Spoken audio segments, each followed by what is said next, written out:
بسم الله الرحمن الرحيم.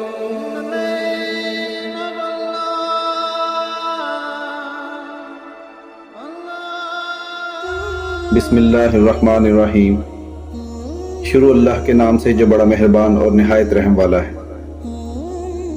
کسی زمانے میں ایک غیر مسلم نے اسلام قبول کیا تو اس سے پوچھا گیا کہ اسلام کی کس بات نے تجھے متاثر کیا؟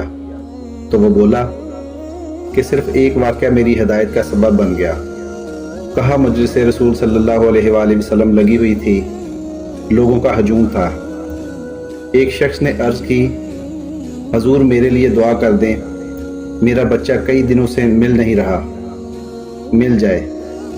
قبل اس کے کہ حضور پاک صلی اللہ علیہ وآلہ وسلم کے ہاتھ اٹھتے، ایک شخص مجلس میں موجود تھا، کھڑا ہو کر بولا، حضور میں ابھی فلاں جگہ سے گزر رہا تھا، اس کا بچہ وہاں بچوں کے ساتھ کھیل رہا تھا.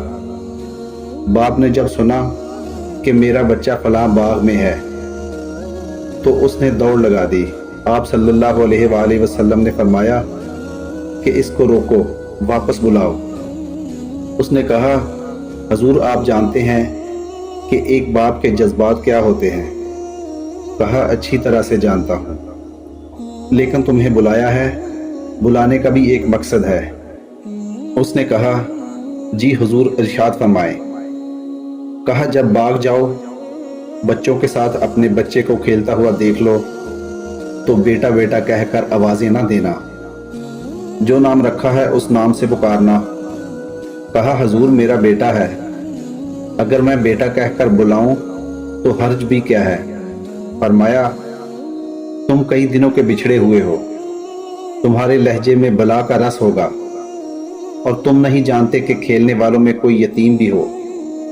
اور جب تم اپنے بیٹے کو بیٹا کہہ کر پکارو گے، اتنا میٹھا لہجہ ہوگا تو اس کے دل پر چوٹ لگے گی اور کہے گا، کاش آج میرا بھی باپ ہوتا، مجھے بیٹا کہہ کر پکارتا. فرمایا، یہ شوق گھر جا کر پورا کرنا. آپ نے فرمایا، کسی بیوہ کے سامنے اپنی بیوی سے پیار نہ کرو، غریب کے سامنے اپنی دولت کی نمائش کرنے سے روکا گیا ہے. حضور پاک صلی اللہ علیہ وآلہ وسلم نے یہاں تک فرمایا کہ اپنی گوشت کی خوشبو سے اپنے ہمسائے کو تنگ نہ کرو. دوستو، آج کی ویڈیو اگر پسند آئی ہو تو چینل کو سبسکرائب ضرور کریں.